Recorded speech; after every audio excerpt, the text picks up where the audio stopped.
j'étais incrédule, veut dire que j'étais pas sûr que Dieu existait. Et ce jour-là, j'ai fait ma prière, j'ai dit Dieu, si tu existes. Donc moi je dis à Dieu si tu existes. J'ai dit Dieu si tu existes. Cette relation, je me sens pas épanoui. Seigneur, si cette relation n'est pas de toi, donne-moi un signe. Donne-moi un signe, donne-moi un signe. C'était ça ma prière. Je faisais que prier ça. Donne-moi un signe, donne-moi un signe, donne-moi un signe. Tout le service, j'ai prié ça. Et en fait, par après, le pasteur est sorti avec sa prédication. Sa prédication, la première chose qu'il a dit dans sa prédication, bon, il a dit en lingala, mais je vais la traduire en français. Il a dit, toi qui es dans une relation, quitte cette relation. Quitte cette relation. Et moi, c'était clairement ma réponse.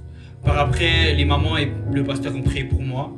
Et j'ai senti une paix que j'avais jamais ressentie. Parce que la dépression, l'anxiété, c'était mon quotidien. Je veux dire à quelqu'un, l'obéissance vaut mieux que les sacrifices. Moi, dans ma vie, tout a stagné. Rien n'avançait. J'ai échoué dans tous les domaines.